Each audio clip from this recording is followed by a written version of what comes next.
Selamat bertemu kembali dalam pembelajaran kimia bersama saya Pak Bos. Kali ini mau kita bahas adalah materi kelas 10 tentang stoikiometri.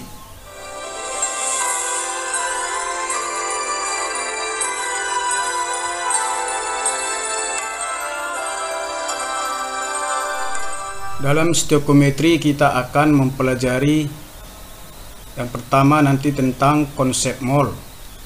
Yang kedua rumus empiris dan rumus molekul. Kemudian yang ketiga persamaan reaksi dan perhitungan kimia melalui persamaan reaksi. Baiklah, kita mulai dari yang pertama tentang konsep mol. Tahukah Anda apa satuan jumlah zat dalam kimia? Kita sering mendengar satuan jumlah dalam kehidupan sehari-hari.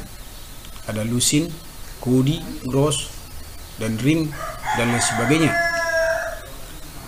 Kita pasti sudah tahu jumlah masing-masing, berapa jumlah satu lusin, berapa jumlah satu gross, satu kodi, dan satu rim.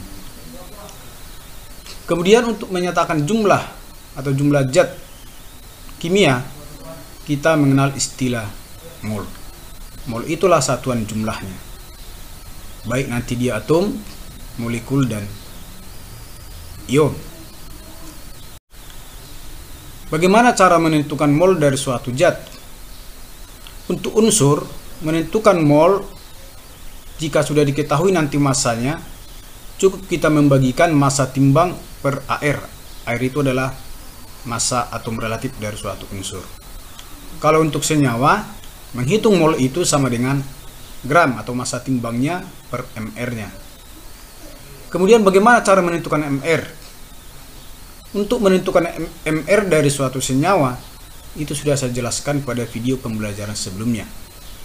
Jadi silakan tonton di video pembelajaran sebelumnya jika belum paham. Kemudian untuk unsur, misalnya diketahui massa dari suatu unsur, misalnya massa natrium 2,3 gram, dan airnya tentunya sudah ada 23. Ini sudah ketentuan, dan itu saya jelaskan di video pembelajaran sebelumnya. Maka menentukan mol dari Na, bagikanlah massa timbangnya, yaitu yang 2,3 gram, dibagi dengan airnya. Berarti 2,3 dibagi 23 sama dengan 0,1 mol. Untuk senyawa, misalnya glukosa, massa timbangnya 45 gram, MR-nya 180. Tentunya 180 ini berasal dari 6 kali air C, 12 kali air H, 6 kali air U. Itu juga sudah saya jelaskan di video pembelajaran sebelumnya. Maka jumlah mol dari glukosa C6H12O6 itu, bagikanlah massa timbangnya dengan MR-nya, yaitu 45 dibagi 180 sama dengan 0,25 mol. Jadi sesuai dengan rumus ini, kapan suatu zat itu sama dengan 1 mol, misalnya unsurnya sama dengan 1 mol, tentunya jumlah massa timbangnya sama dengan airnya. Misalnya tadi seperti Na ini, kapan dia 1 mol? Tentunya kalau massa timbangnya 23 gram, karena 23 dibagi 23 sama dengan 1. Begitu juga dengan glukosa.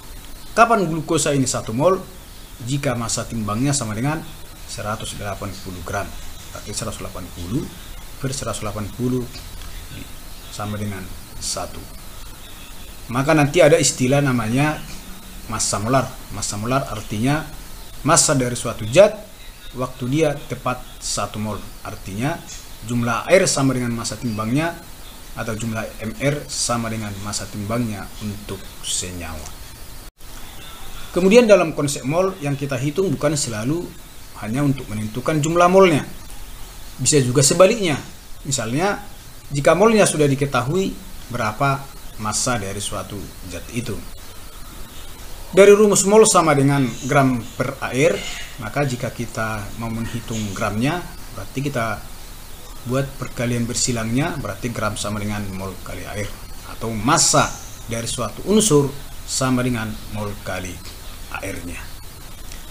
Misalnya diketahui mol dari suatu unsur, misalnya mol dari Fe sebanyak 5 mol dan air Fe itu 56, maka massa Fe sama dengan mol Fe kali air Fe. Molnya tadi 5 dan airnya 56, maka 5 kali 56 sama dengan 280 gram. Jadi massa dari Fe yang 5 mol sama dengan 280 gram. Untuk senyawa, dari rumus mol sama dengan gram per mr, maka akan diperoleh G sama dengan mol kali mr, atau massa dari suatu senyawa mol kali mr senyawa tersebut. Misalnya diketahui jumlah mol urea. Urea rumusnya CONH2 2 kali sebanyak 0,75 mol. mr-nya 60. Dari mana itu 60? Itu juga sudah saya jelaskan pada video pembelajaran sebelumnya dalam penentuan mr. Maka massa dari urea, massa urea sama dengan mol kali mr dari urea tersebut. Berapa tadi molnya? 0,75, mr-nya 60, berarti 3/4 dari 60 sama dengan 45. Maka massa dari urea yang molnya 0,75 mol sama dengan 45 gram. Baiklah, sekarang bagaimana cara menentukan jumlah partikel dari suatu zat? Jumlah partikel sama dengan jumlah mol kali L. Cara menentukan jumlah mol tadi sudah kita jelaskan melalui gram per air atau gram per mr untuk unsur dan senyawa. Kemudian L ini adalah tetapan Avogadro yang jumlahnya 6,02 kali 10 pangkat 23. Artinya untuk 1 mol zat, apakah itu unsur, molekul atau ion, jumlah partikelnya sebanyak 6,02 kali 10 pangkat 23. Jadi berapapun nanti jumlah molnya, kalikanlah dengan L, itulah jumlah partikelnya. Nah, partikel terdiri dari 3. Yang pertama atom. Atom itu bagian terkecil dari unsur. Kemudian molekul, bagian terkecil dari senyawa. Tentunya senyawa berasal dari unsur-unsur, maka molekul-molekul berasal dari atom-atom. Kemudian yang ketiga ion. Ion itu adalah atom atau molekul yang bermuatan. Ada yang bermuatan positif, ada yang bermuatan negatif. Jumlah partikel untuk unsur. Tadi bagian terkecil dari unsur kita sebut dengan atom, maka partikelnya adalah atom. Dari jumlah atom, jumlah mol unsur kali L-nya. L tadi tetapan Avogadro. Jadi kalau sudah diketahui berapa jumlah molnya, misalnya untuk 1 mol unsur, kalikanlah 1 kali 6,02 kali 10 pangkat 23 atom. Seandainya 2 mol, tinggal mengalikan 2 kali 6,02 kali 10 pangkat 23, tentunya 12,04 kali 10 pangkat 23 atom. Tapi kalau kita buat misalnya ini komanya kita pindah kemari, karena kita sudah memakai 10 pangkat ini, jadi tentunya tidak usah lagi kita buat di sini puluhan, kita buat saja satuan, maka 1,204 kali 10 pangkat 24 atom. Itu masalah penggeseran daripada koma, maka otomatis berubahlah jumlah pangkat 10 ini. Kemudian jika dia setengah mol, maka kalikanlah setengah kali setengah kali 6,02 kali 10 pangkat 23, tentunya 3,01 kali 10 pangkat 23. Jadi ibarat lusin tadi ya, jika 1 lusin 12, berarti jika 2 lusin 2 kali 12 berarti 24. Jika setengah lusin berarti setengah kali 12 berarti 6.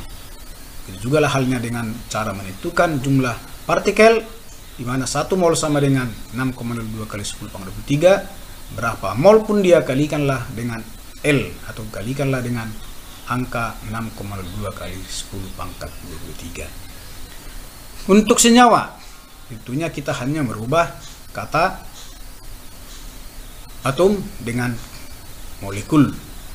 Jadi baik atom, baik molekul, untuk 1 molnya sama jumlahnya 6,02 kali 10 pangkat 23. Untuk 2 mol kalikanlah kali 2. Untuk setengah mol, kalikanlah kali setengah. Dan yang ketiga, untuk ion. Berapakah jumlah ion dari suatu zat? Maka sama halnya dengan yang pertama tadi. Untuk 1 mol, kalikan dengan 1. Untuk 2 mol, kalikan dengan 2. Untuk 3 mol, kalikan dengan 3. Untuk setengah mol, kalikanlah dengan setengah. Kali L atau L tadi adalah 6,02 kali 10 pangkat 23. Jadi kesimpulannya, berapa mol pun suatu zat itu, kalikanlah dengan 6,02 kali 10 pangkat 23, itulah jumlah partikelnya. Contoh soal. Hitunglah banyaknya atom dari 2,3 gram natrium yang airnya 23 jika harga L-nya 6,02 kali 10 pangkat 23. Maka tadi rumusnya kita sudah tahu. Yang pertama, cari dulu molnya. Menentukan mol, gram per air 2,3 per 23 sama dengan 0,1 mol. Kemudian molnya kalikanlah dengan L, itulah jumlah partikel, dalam hal ini jumlah atomnya. Maka jumlah atom Na sama dengan mol Na kali L, mana tadi molnya 0,1 dikali dengan L 6,02 kali 10 pangkat 23. Maka yang ini 0,1 sama dengan 10 pangkat minus 1. Jadi kalau 10 pangkat minus 1 kali 10 pangkat minus 23 itu sama dengan 10 pangkat minus 22.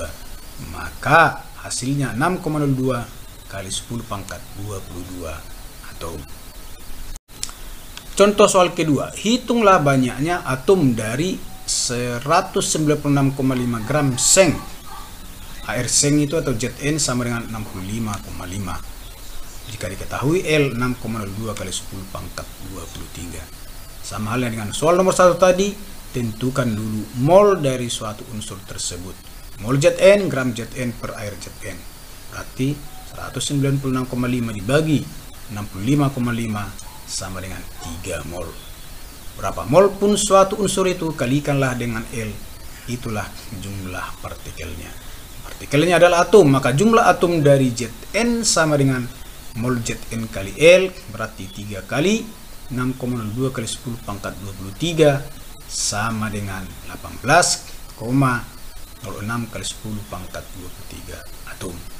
Nah, seperti saya bilang tadi, kalau ini sudah puluhan di depan ini, buat menjadi satuan, berarti 1,806. Kalau ini pindah ke kiri, tentunya jumlah pangkatnya bertambah. Maka 1,8 kali 10, 1,806 kali 10 pangkat 24 atom. Yang ketiga, hitunglah banyaknya molekul dari 45 gram C6H12O6 yang MR-nya 180 dan harga L 6,02 kali 10 pangkat 23. Karena ini sudah molekul, maka di sini harus diketahui MR-nya. Nah, kemudian mencari mol dari suatu senyawa, gram per mr, berarti 45 per 180 sama dengan 0,25 mol atau 1/4. Kemudian berapakah jumlah partikelnya? Partikelnya dalam hal ini adalah molekul, karena dia adalah senyawa. Mol kali L, berapa tadi jumlah molnya? 0,25 dikali 6,02 kali 10 pangkat 23, berarti sama dengan 1,505 kali 10 pangkat 23 molekul. Demikianlah cara menentukan jumlah partikel, baik dari atom, baik dari molekul. Di sini saya sediakan satu soal latihan.